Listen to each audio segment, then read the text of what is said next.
This episode of the Real ResQ podcast is brought to you by Breeze Eastern, the world's only dedicated helicopter hoist and winch provider. SR3 Rescue Concepts, because you don't know what you don't know. And Life Saving Systems Corporation.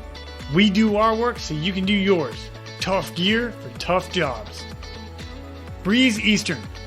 They dedicate themselves to our helicopter rescue world. Since the very first helicopter rescue in November of 1945, Breeze Eastern has designed and manufactured superior rescue hoist solutions.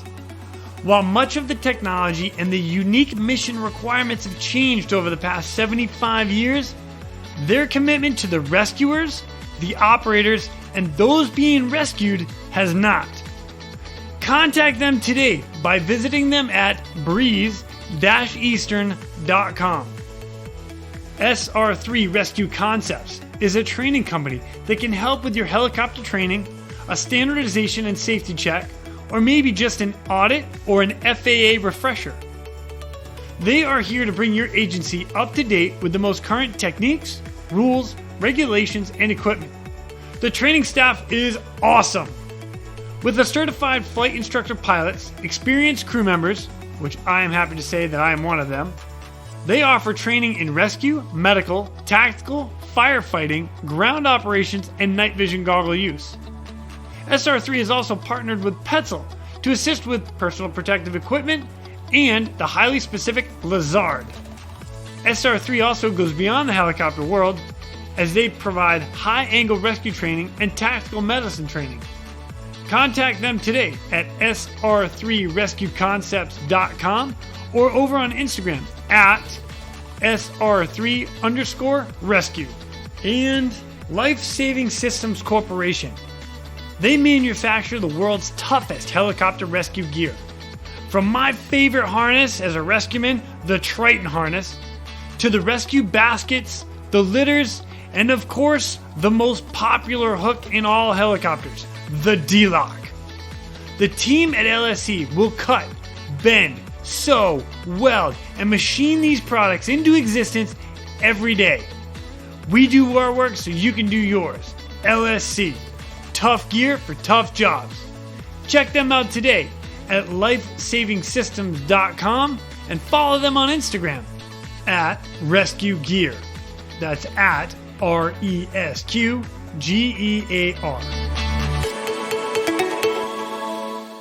One of the great things about this podcast for me is that I get to talk to people from around the world.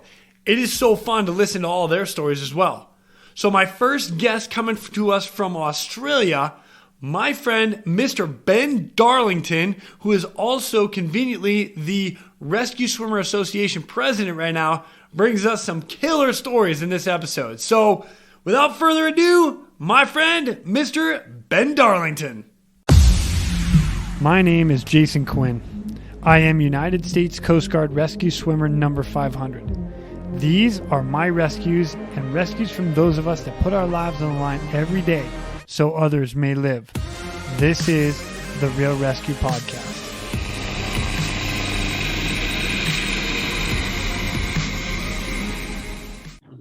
Ladies and gentlemen, welcome back to the Real ResQ podcast. Today I've got with me one of my buddies from the Down Under. Come on, Mr. Ben Darlington. We know him from EURORSA. He's the president of the EURORSA, European Rescue Swimmer Association. So what's up, Ben? How are you? Quiddy, mate. Great to be here. Thanks for having me. Dude, anytime, man. It's about time I get one of you guys like rolling onto this podcast with me. Jeez. It's like, you guys are like number 2 listening to this and you're my first Australian. Come on. Oh, well, absolute pleasure to be here. So thank you. Yeah. Dude, that's awesome. That's awesome. So now I know you a little bit from EURORSA. You and I have talked many times. We just had a cool meeting and, it's been great. But for everybody else in the world that does not know the Ben Darlington that I know, please introduce yourself, my friend.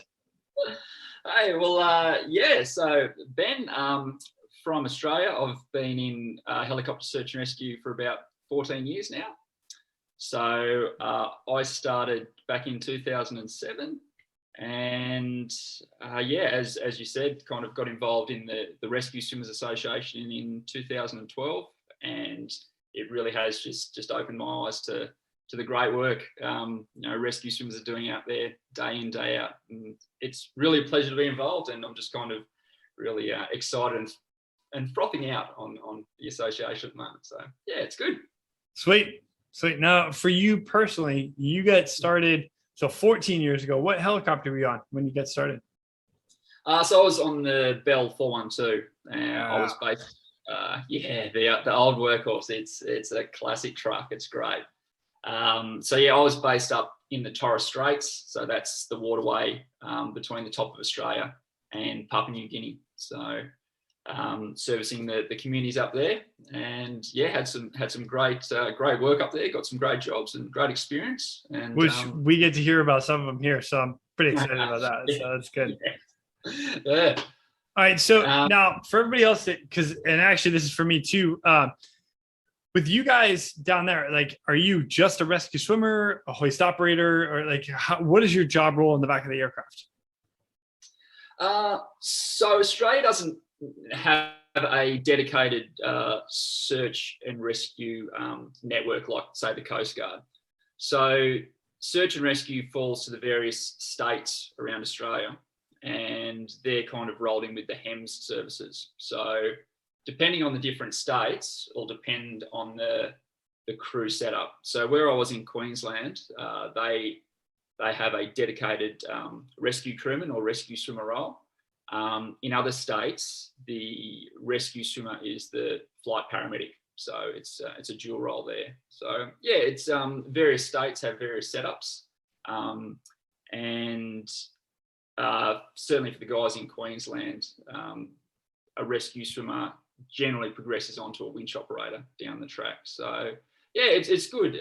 Around the country, there's different ways the system works, and there's some great examples around the country. Man, that's pretty cool. Yeah, I like that. So for you personally, like, let's get a little bit about you. How did you get into search and rescue? Like, what's your little bit of your background? Did you swim as a kid? Did you, and then kind of how you got into what we do? Yeah. My dad loves the water. He was a big water polo player. As a youngster, kind of you follow, in your parents' interests and whatnot. So got into the water sports quite early, and swimming and whatnot. And then following high school, I went off and studied aviation science at uni. And after aviation, what? Just aviation science. So aviation science. Sorry, it was the accent that threw me off. Sorry, I'll slow it down a bit. Whoa! Don't be slowing it down on me now.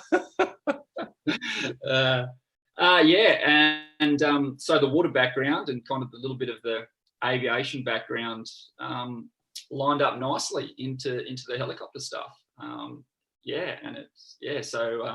Started with Australian Helicopters, which is a civil company providing the HEMS and search and rescue services to Queensland Health. And after about 2 months of training in late 2007, I was put online in 2008, and that was it. Dang.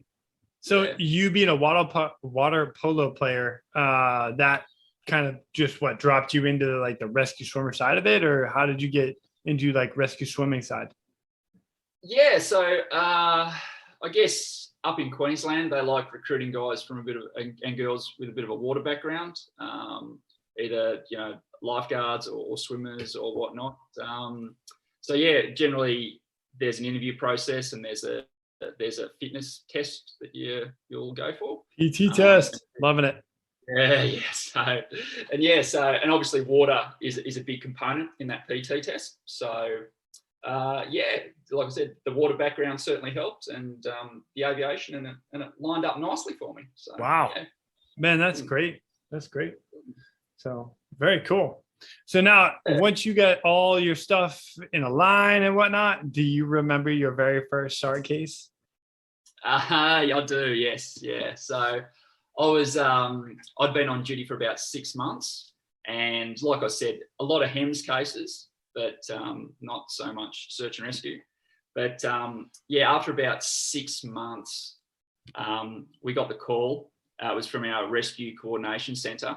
They said, there's a vessel, it's probably going to be within range of you in about 18 hours. So it was coming 8 or 9 across, hours? 18 hours. Oh, 18 hours. Holy Yeah. cow. So yeah, it was about 500 nautical miles coming across the Gulf of Carpentaria. So yeah, it was kind of like, well, let's start planning. So yeah, we were in the 412. So obviously we can't punch, hundreds and hundreds of miles out. So yeah, had 18 hours to plan, and I had 18 hours to stew over it, basically.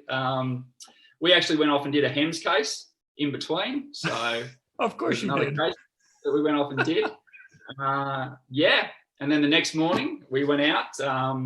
Well, wait, what was the call? Like, kind of specifics? Because if you got 18 hours to think about this, you're like, do you know the vessel? You know the vessel you're going to.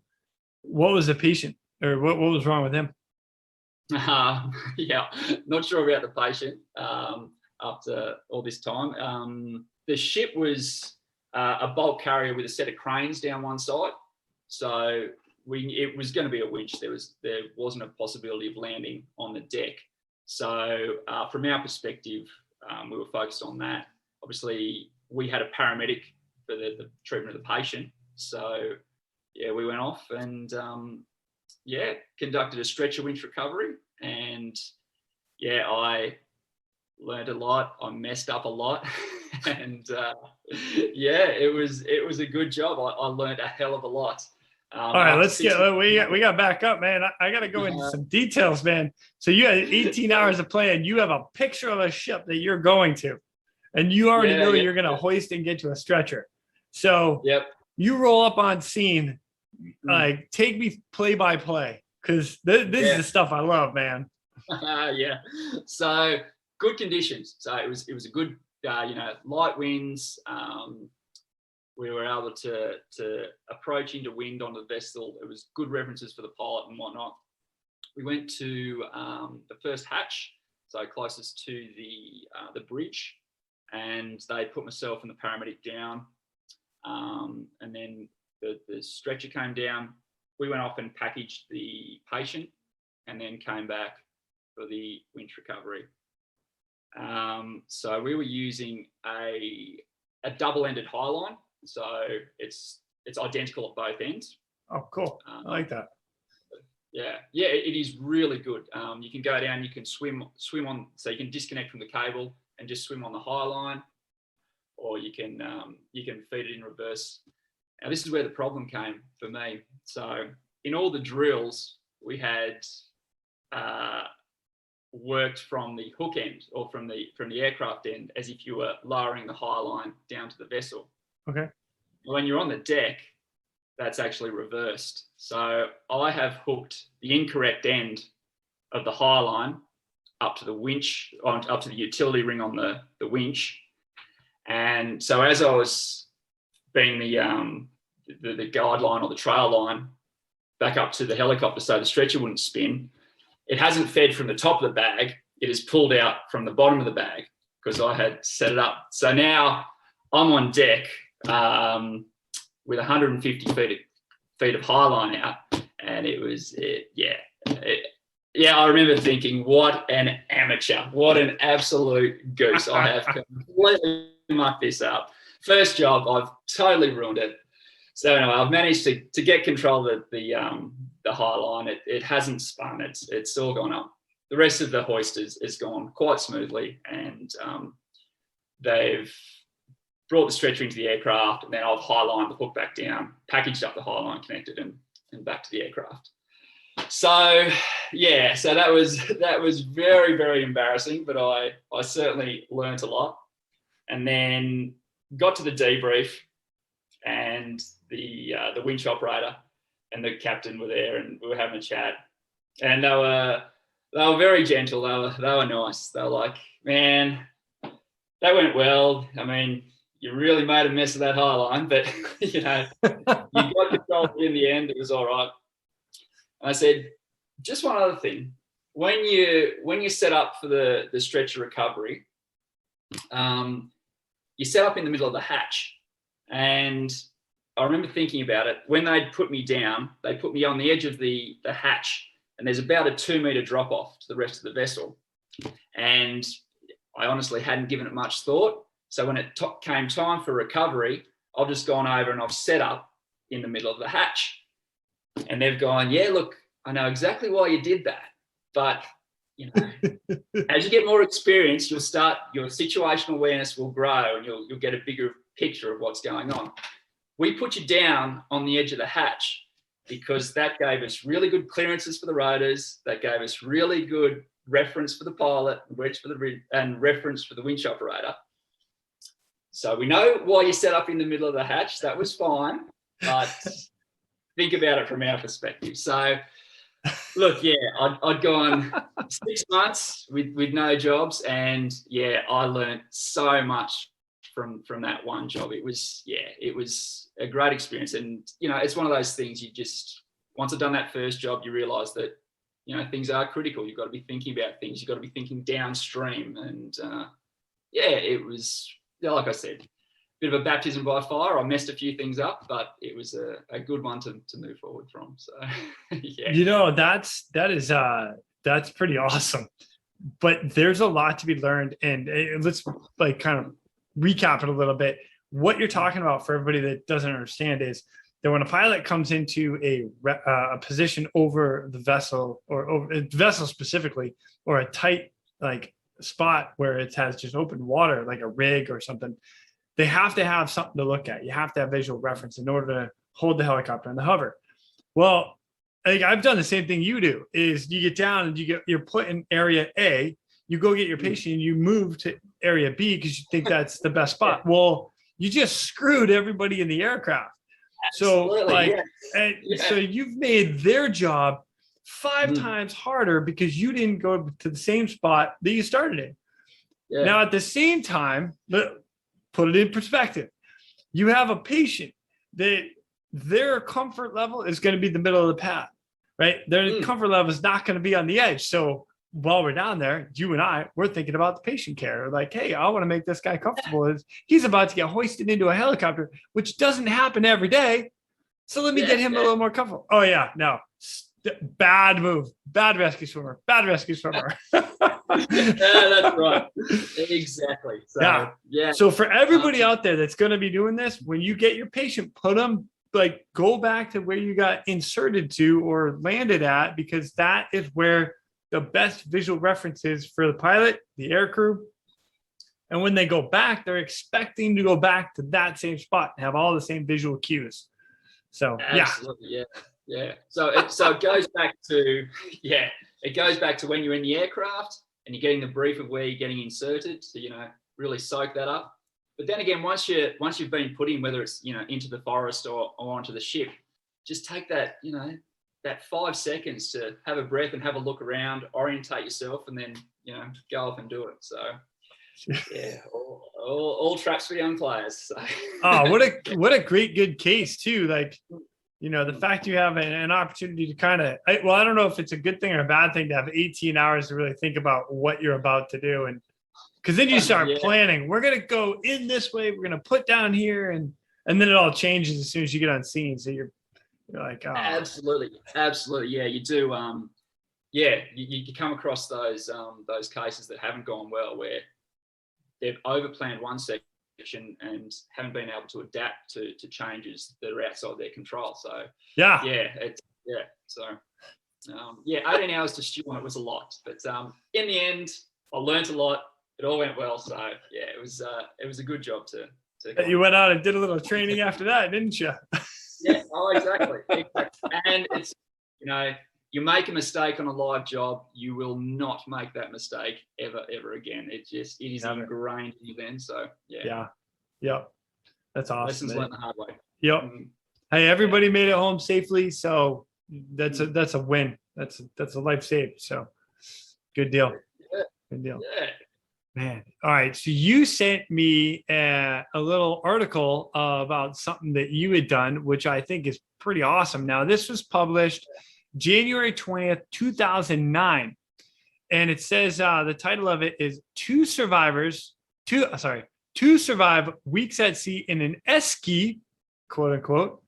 All right. And so for everybody out there, because I didn't know what an esky was until I talked to you. So what the heck's an esky?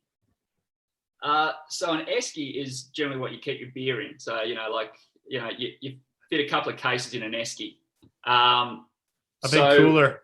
Nice. A cooler. Like an ice box. Yeah, ice box. That's it. Yeah. Okay.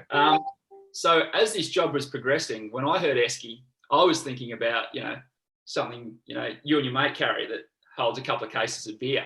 Yeah. As you see in the picture, this esky is, is not that.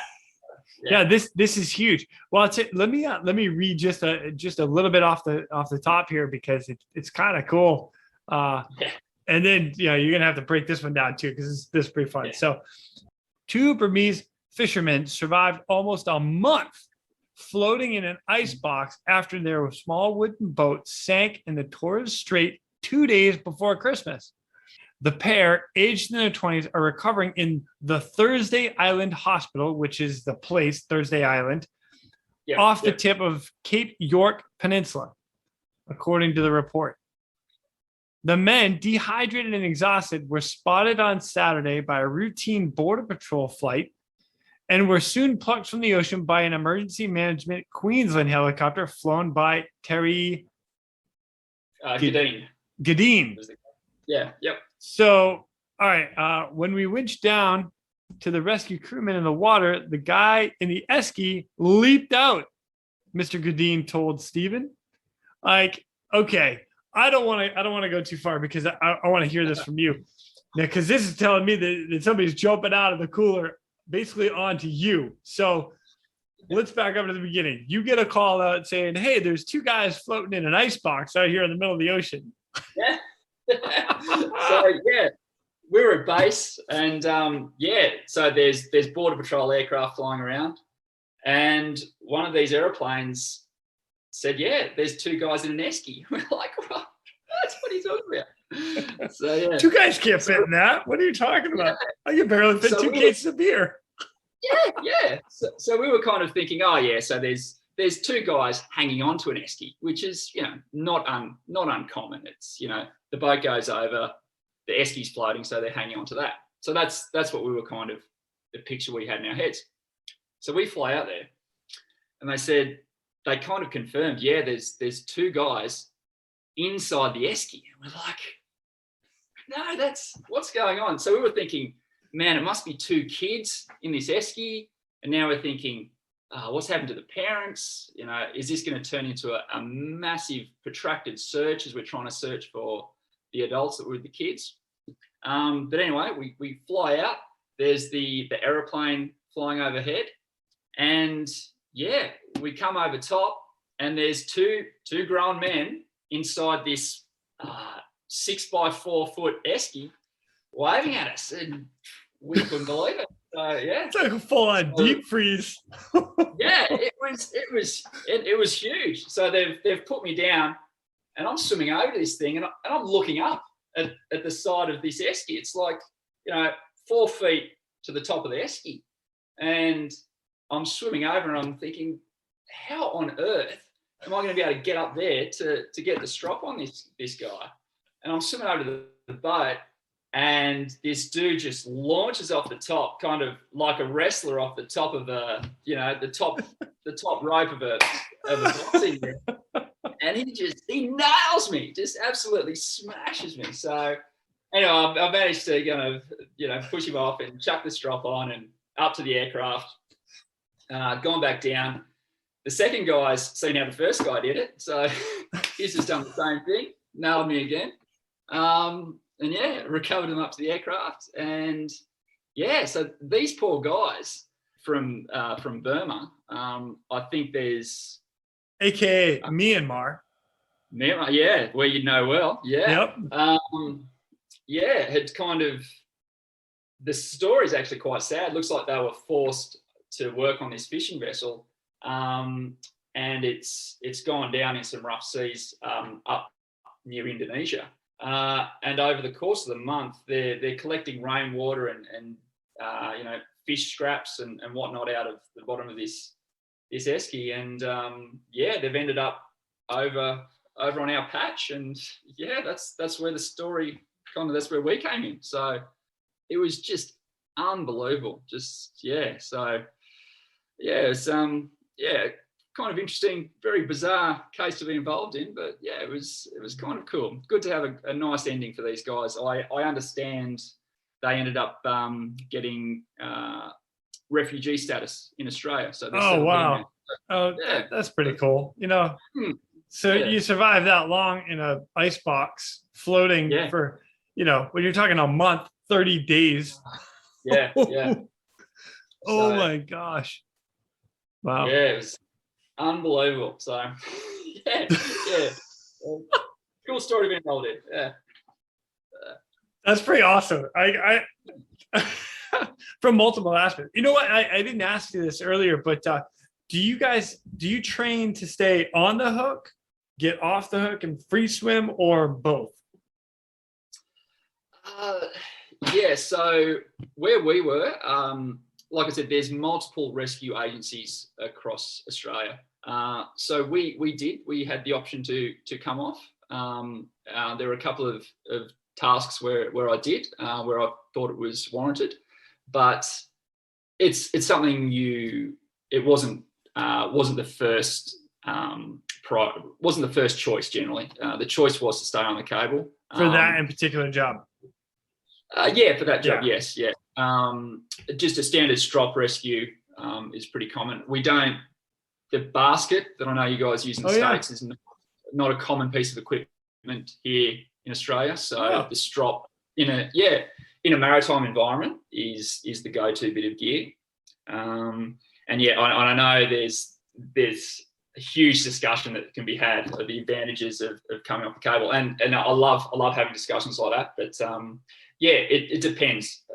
Various organisations in Australia like their swimmers to stay on the cable, and some have the option to come off. So it's a very interesting topic that I'm sure we can delve into another time. Yeah, we might be able to dive into that a little later, but for right now, so you stayed on the cable, and this dude jumps off the ice box to you, and you're like, whoa. So you got to wrestle him a little bit, get him into this job. Yeah, you're worried about then managing the cable and trying to get yourself a little space. And so I imagine when the second guy was getting ready to jump, you're like, oh, I got this. I know exactly who. So the second one went a little bit better. So So seeing that I've been up to Myanmar, and most of those guys, they speak Burmese, but their English is not near as good as ours. But what was the conversation like when you got into the aircraft? Were they like just kind of laid back, like, we did it, we made it? There was, well, my Burmese is pretty ordinary, so there wasn't much going back that way. So we gave them some water. They were pretty, they had some pretty bad sores on them, I guess, sun exposure and sores and whatnot. But they were pretty good. I think we couldn't get an indication of time frames or anything off them at that stage. They just looked at them over. They were in, there wasn't any major trauma. They were in, for someone in that state, they were relatively good, and they were just keen to have a bit of a drink, and like you said, probably just sit back and relax on something stable that wasn't God bless. That's amazing. Wow, good save, dude. It was a good one to be involved in. Very cool. That's awesome. That's awesome. So any other ones that stand out to you off the top of your head? We did have an interesting one that I actually got to do. A very good friend of mine now, Sam, and I started our rescue crewman training together. We went through together, and he ended up becoming a winch operator after a few years. So this is the first job we went out. The two young guys, Sam was now the winch operator, and it was actually a bit of a challenging job. It was just before nightfall.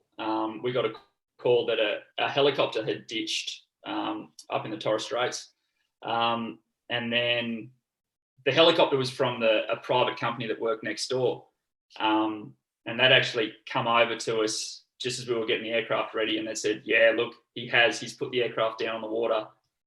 This is a real job. It's happening." So yeah, you kind of, because you get a lot of call outs, but not a very small percentage of them are actually something that is not a legitimate case, but a high priority case. But right. This one was, okay, we're on here. It's this is a critical job. So we shot out. It was a GPS equipped 406 beacon. So we actually had a GPS position to track to. So we were tracking out, and we have the tables that when you get a lat long and you can work out when last light is. Yeah. So Sam was up front and he's going through, and we were going to arrive on scene after the sunset and about 5 or 10 minutes before last light. So the other thing in Australia is we generally are single pilot helicopters, so we don't have that true night over water capability. So it becomes a bit of a race to get the job done before last light, because as you know, without an auto hover, for the pilot trying to hover over water at night is very, very difficult. So it's not something that's attempted. So now we kind of had this pressure of we need to get there before last light and have this wrapped up. So again, I was in the back setting everything up. Sam, so the winch operator sits front left on the way out to the job. He assists the pilot navigating, and he's talking on all the mission radios and liaising with the rescue coordination centre. So Sambo was working solidly up the front. I was in the back getting the aircraft, the cabin configured, ready for the winch and everything. And Sambo was like, when we get on scene, we're going to have about 5 minutes before last light before we can it's non-negotiable. We just have to cut it away. We can't push on. He said, so let's get the Mark 25s ready. So they're a huge flare. So yeah, I'm very familiar with it. Mark 25 burns for 25 minutes. White smoke. Yeah. Oh, that's it. Yeah, yellow flame, white smoke. Oh, it's a big flame. Can't believe I still remember all that stuff. And then, as you know, after the 25 minutes, it self-scuttles, it explodes and sinks. So yeah. So Sambo, it's not like an explosion. Hold on, you're not thinking like Hollywood. Boom! This is gonna self-destruct after 25 minutes. No. It pops a section and then opens holes to let it fill with water, and then it sinks. Done. Yeah, right. Yeah. A little pop. Yeah. There's a little hole goes into the side of the object and it sinks. Yeah. So I know. So we get there and Sambo's like, we're going to fly over top. We'll drop a couple of Mark 25s out so the pilot has good reference, and then if we have time, we're going to send you in to grab the pilot. So yeah. We had a good plan. Everything was all laid out. We had a small time frame, but we had an achievable time frame to do the job. So anyway, we're about 10 miles out, and I'm monitoring the VHF radar in the back. And every time you pick up that first, the doo doo doo, when you hear the beacon come in, and the hair on the back of your neck stands up. It's like, all right, this is on. We're on here. So we're coming in. Sambo's jumped over into the back now, ready for the winch. And we fly over, and there's this little Robinson 44 helicopter just rocking back nicely on the sea. It was bizarre. Another really bizarre sight. It was just happy rocking away. So yeah, as the plan, we flew upwind, dropped out the Mark 25s, came back around. Sambo started to winch me out. And we're kind of, because of the wind, the helicopter has weathercocked into the wind. Okay. So we've set up at about the 9 o'clock to the helicopter. Okay. So Sambo's put me down. I've stayed on the cable and I've swum over. And the rotor of the other helicopter is still just spinning. So I'm still attached to the cable, I've swum around to the front of the helicopter, and the pilot's sitting in the pilot's seat. He's kind of, I don't know what he was thinking, but he's just managed to land a helicopter on the water. I think he's done a pretty good job, but he's probably stressed out a bit. So he was just sitting there, and I didn't really want to swim under the disc with it was spinning very slowly. Right. But just moving. It's still moving. Yeah, exactly. Yeah, not from power, but just from wind, a movement, the rocking. Yeah, exactly. The rotor brake is not on, is what you're saying. That's right. Yeah. So no, I'm kind of motioning him to come on, swim over, and he was. It took a lot of coaxing, but eventually he came out. He swam over. Grabbed him up, and we whipped him up into the aircraft, and the aircraft rolled off, and there was still a little bit of light left. We've rolled on off, and literally flown away in the sunset. Oh, boom, dude! Save the day. Yeah, we did. That's stuff movies are made out of. Come on. That's sick. That is awesome. Yeah. What happened to the helicopter? Like, why did he go down? Yeah, he'd heard some really. I'm not sure. He had some really bizarre indications, and he heard some really weird noises in the aircraft. So he's elected to put it on the ground, and he's done a good job. Like I said, the aircraft was just sitting there nicely. It had pop-up floats. Sorry. Yeah. So pull the floats, land in the water. Yeah. And it was bizarre. And then I think the next day, they went out and recovered the aircraft. So, no way! Oh, that's awesome. Yeah. So good story all around. It was pretty cool. Man, well done on all of you guys to prepare and plan that one. You have a very limited time on scene, and go in, execute, and bolt, and head back home. Yeah. That's pretty awesome. There's a lot of times, that's that crew coordination stuff. You have to have that in order to make that happen. So, well done. Absolutely, yeah, and it's good. And I'm extremely biased here, but obviously, rescue swimmers make very, very good winch operators because they know exactly what the guy in the water wants, how much cable he wants out, what he's thinking, and Sambo was just, spot the dog. He was all over it. It was great. So I agree with you, and that's another one of those topics of conversation where people might get a little like, hey, whoa, but I like the fact that I can do both roles. Like I am a hoist operator, I am a rescue specialist, so I know what they want on the ground, and I know what they want in the air. Until you do both roles, like you have an understanding of your job, and I know a lot of good flight mechs or hoist operators that do an amazing job. Like they're really good at what they do. So without taking away from that, I know a lot of rescue specialists, rescue swimmers that do an amazing job on the ground or in the water. They do awesome at their job, but you really don't understand the other guy's job until you're sitting there and you're like, oh, absolutely. One of them, as an example, sorry, I don't mean to cut you off, but one of them as an example would be like, as you're hoisting in something, whether it's a basket, whether it's a quick strop or a strop, there's different rotor washes from the aircraft, and you see things like kick out at a certain angle or degree on the aircraft. So it might kick out at 3 o'clock, it might kick out at 1 o'clock, it might kick out at like 4 o'clock, based on the aircraft.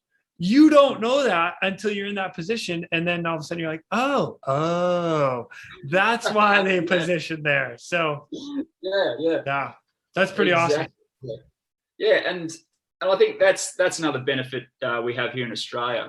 We've got so many different organisations, and when you look at your winch operators, you got guys that come in from the army with just an unbelievable amount of experience on goggles and flying into confined areas and whatnot. You got Navy guys that can fly to the back of any type of vessel. And you get all that coming in together with your ex-rescue swimmers that are now the winch operators.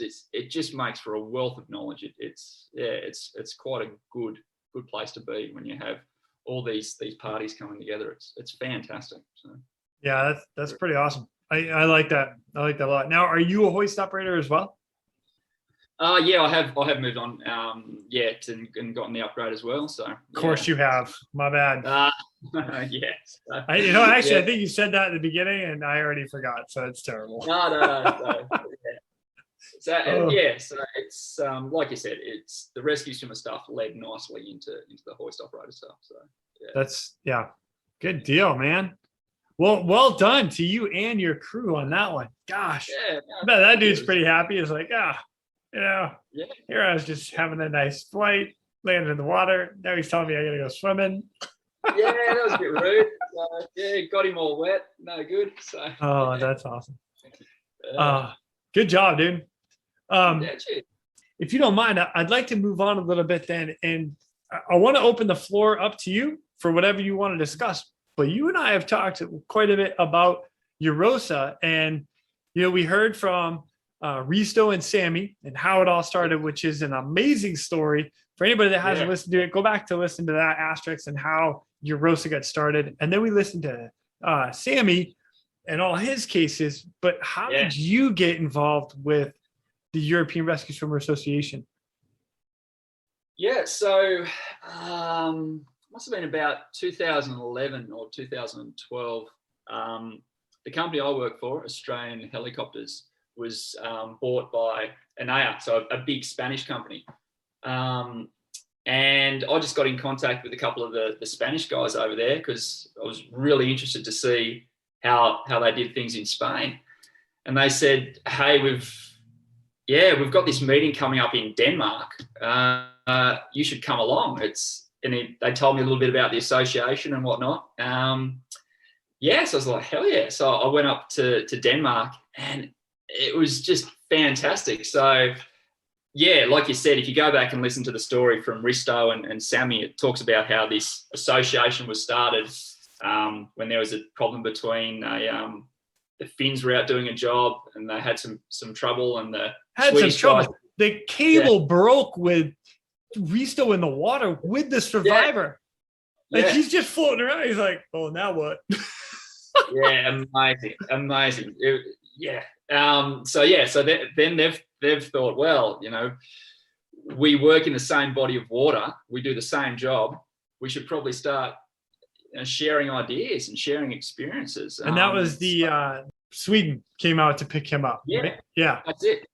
So Daniel from Sweden was the rescue swimmer on that job, and he came down and picked first time up. That's like you and I meeting in the middle of an ocean, being like, "What's up, dude? Hey, you want to ride? We should probably talk more often." Hey. It's a really cool story on how the association started. So they had their first meeting back in Finland and Estonia, and this was their second meeting. It was hosted by the Danish Air Force up at one of their Air Force bases, and it was just fantastic. It was a great opportunity to see how our professional swimmers from across Europe did their thing. And it was great. They're really professional guys, but still having the same issues that we had in Australia, still having the same problems, and still making the same mistakes. So it was just not. I'll clarify that, nowhere near as bad as my first job, but still stupid tagline. Exactly. But it's that thing. It's sharing those things that you could have done better or things that didn't go well. It's identifying them and sharing them with other people, and that's just what I love about the association. So every 2 years there was a meeting, and I kept going back to the meetings, and it's just a fantastic. Well, it's impacted you so much that it just so happens you're the president of the association. Hey, come on, Prez, what's up? So I guess I'm kind of holding the reins at the moment. And look, it's an absolute pleasure. There are some guys and girls in the association that I just absolutely look up to. The jobs they've done and the way they train and their passion for the role is just amazing. There are some amazing rescue swimmers out there, and to hear some of their stories, like you had with Alvin and Hans a couple of weeks ago. Amazing story. The job they did there with that car carrier was just unbelievable. And I just, it's amazing to kind of be able to sit back and see how these guys do the jobs and the lessons learnt from all of that and what they thought they could have done better and whatnot. It's fantastic to be involved in. So yeah. So how does the information get shared? Like when you, like, I know I get an email from you, but kind of explain that, like when somebody has a mission or something, they end up sharing about a little bit about the mission so you can talk about it. How does that work? Yeah, so we've got over 300 members from all over the place now, which is great. And we've got various country representatives kind of keeping tabs on all the countries. And so generally, if one of the members from their country does any type of job, they'll generally post it up on our little forum. And it's great just to hear what they did. The guys in Italy recently did a job with the child rescue capsule. I've never done a job with a child rescue capsule, and so it's just really good to see how he found it, how he held it, how he loaded the baby and everything. And yeah, just little things like that. It's great to get that operational feedback on jobs. It's fantastic. And on this forum, we, it's not always pleasant reading these reports, but, unfortunately, accidents in helicopter rescue occur. Right. So, we've got a huge database of all the incidents and accidents that have happened over the years. And it's, like I said, it's not pleasant to read sometimes, but it's good to go over these things and identify what didn't go so well and how you can kind of train and prepare yourself so that you don't fall into those same traps. So, yeah, very much so. As a matter of fact, since I've been a member, so thank you, by the way. I appreciate you letting me hang out with you guys and stuff. One of the articles or write-ups, so I should say, that got sent out was the accident that happened in France, where the two guys were on the cable. Is that right, France? Yeah. I believe so, yes. Yeah, it was, so I'll give a quick synopsis of it. And the short version is, you had two guys on the hoist hook.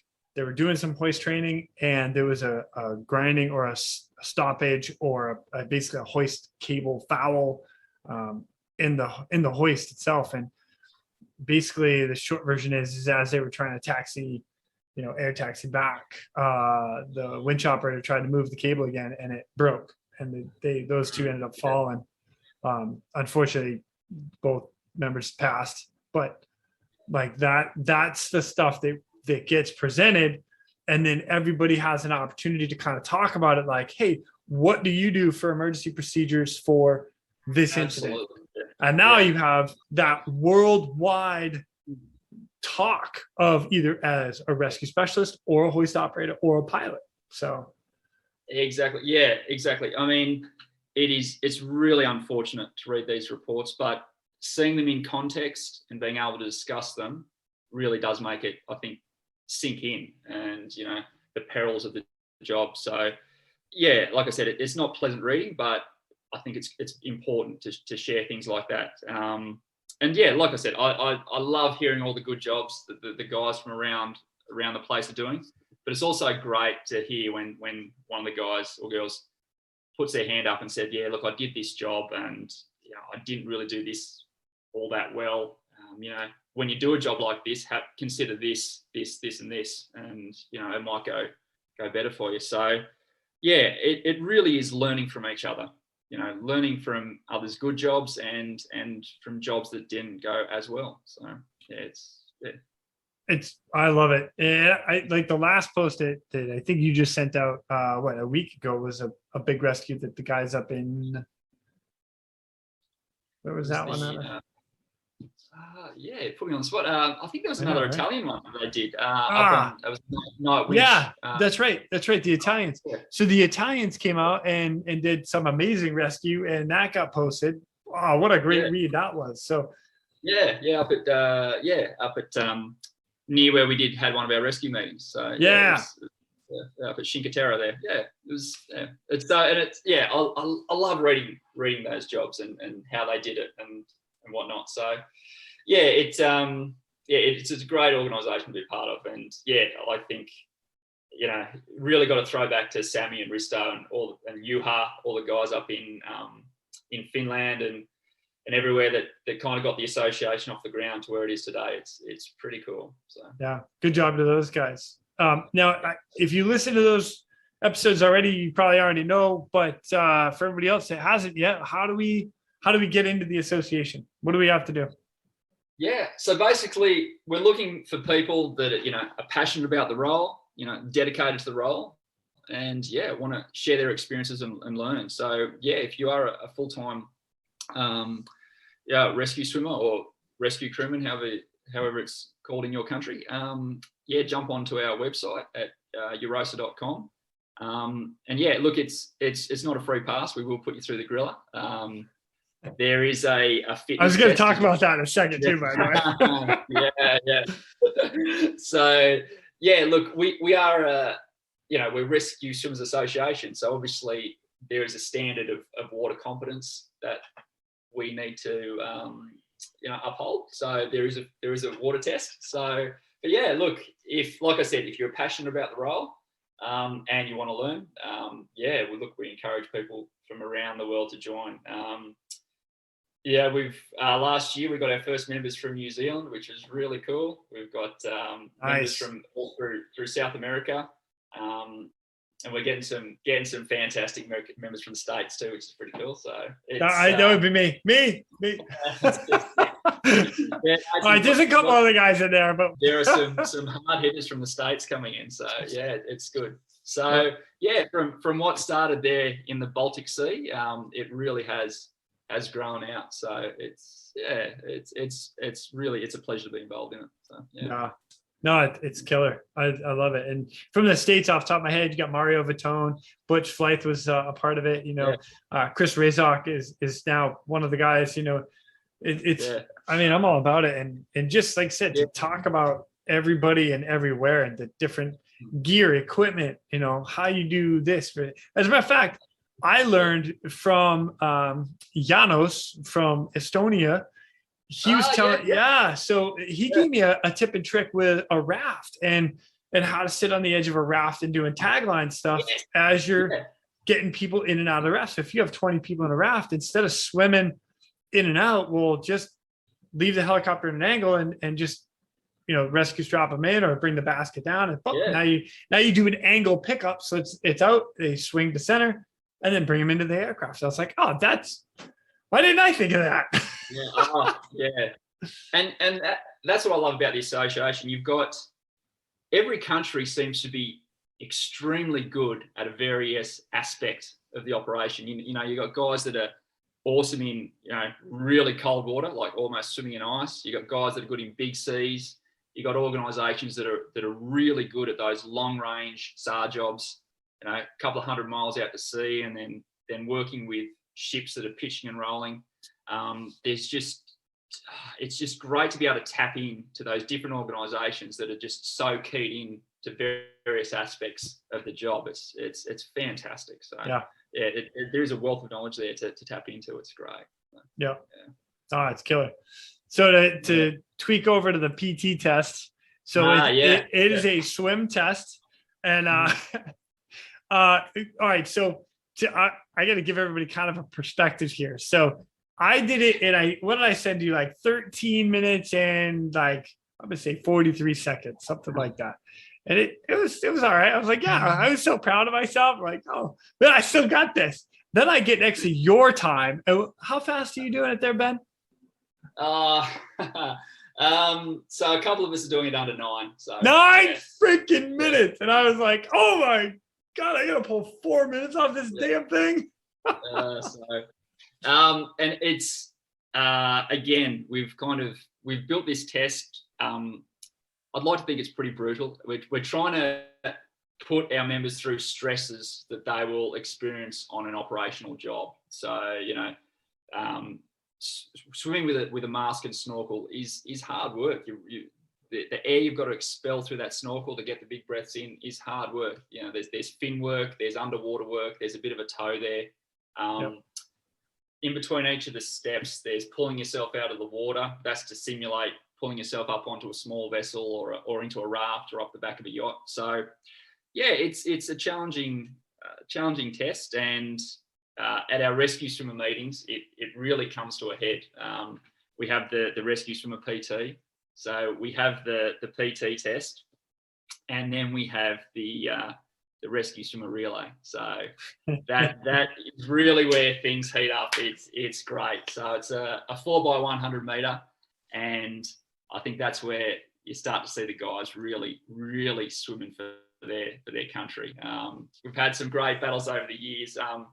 The first time the Finnish team beat Italy in Italy, and the Italians were furious. So the next year, so the next time was held in Iceland. The Italians beat the Finns. So yeah, there's that rivalry there. So Australia and Norway have joined up and had a couple of teams in the past, and we've seemed to be going head to head with Spain a lot. So it's I just love the energy that's there. There's that real killer instinct that comes out too. You get on the deck, you're with your guys from your country, and you're like, there is no way those Spanish guys are beating us today. It's killer. And look, I kind of, the energy that's on the pool deck, I like to kind of think it's like when you're out in the chopper and the conditions are pretty rough and you open the door and just the environment just captures you and you get hyped up in the environment. There's just energy's there. I mean, obviously on a job, you're trying to slow things down and calm down and work through things calmly and systematically. But yeah, on the pool deck, the energy's there and you just harness it and you just go for the neck. It's great. So yeah. So that's awesome. So for all the swimmers out there, get the teams together. I think the Italians are the ones to take down at the moment. So yeah, it's good fun. It's a lot of fun. So, yeah. I'm in. I'll just be there. Yeah. I'll show up. That's good. Awesome. I'm like excited. I said, we've got some hard hitters from the States. So I think they'll be a pretty good team. So it's going to be a lot of fun when we finally get to hold this meeting. Unfortunately, COVID's causing some dramas for us, but Portugal will be the next meeting that's coming up, which is in 2022, May of 2022, and you guys do a meeting every 2 years, right? That's right, yeah. So every 2 years, and then we're looking at an off-season event, but every 2 years for the meeting. And like I said, great chance to come together and learn from each other's. And we've got some fantastic partners. So some aircraft manufacturers, some rescue equipment specialists, and it's just great having them there at the meeting, being able to talk directly to the manufacturer of your SAR gear, so you're knowing exactly how to care for it, how to use it. It's fantastic. So we certainly couldn't do it without those partners that look after us. So it's fantastic. Yeah, I love it, man. I love it. Everybody that's out there that's listening now, what about retired guys? Can any of the retired swimmers jump in and give some of their, because I'll tell you, that's me personally. I learned a lot from a lot of the older generation. They're like, why are you doing it like that? Why don't you do this? I was like, why didn't I think of that? Doggone it. There are some absolute gems out there. Again, we might throw you through the fitness test, but we'll see. No, throw an application in, and we'll certainly review those. So, because like you said, there are some fantastic knowledge to tap into there as well. So awesome. And for everybody out there, just go to EURORSA, EURORSA, EURORSA.com. And that's where you get to fill in your application to be part of the Rescue Swimmer Association. That's the one, yeah. Next thing you know, you'll be getting an email from Ben, either saying, hey, welcome, or work harder in the pool. Like you said to me, whatever, Ben. That's it. Yeah, fantastic. Awesome. Ben, I can't thank you enough for coming on. It's been an absolute pleasure to have you, and it's great seeing you again. I love the stories. I so much appreciate, again, my first Aussie right here, ladies and gentlemen. What's up? Oh, mate, my absolute pleasure, mate. It's fantastic. I love what you're doing. I'm loving these episodes. They're Thank great, you. So, It's been a blast for sure. I get to talk to guys like you, so it makes it even more fun. So, you're a good man. Nice. Sweet. All right, ladies and gentlemen, and with that, we are out of here. Thank you for tuning in. We hope you enjoyed this episode of the Real ResQ podcast. Please take a minute and, like my daughters like to tell me, like and subscribe. Oh yeah. I'm pulling chocks and taking off. But before I go, if anyone out there has a rescue story that they would be willing to share, I would be humbled and honored to have you as a guest. Or if you have any questions about any of the rescues or anything else that we talk about here on this podcast, send me an email, therealresq@gmail.com. That's therealresq@gmail.com. You can also check us out on our Facebook and Instagram page at The Real ResQ. That's at therealresq. I also want to give a special thank you to all of you staying on the watch today. Always remember that when that SAR alarm goes off, those in distress are praying for a miracle. They are going to get you. Until next time, fly safe and swim hard.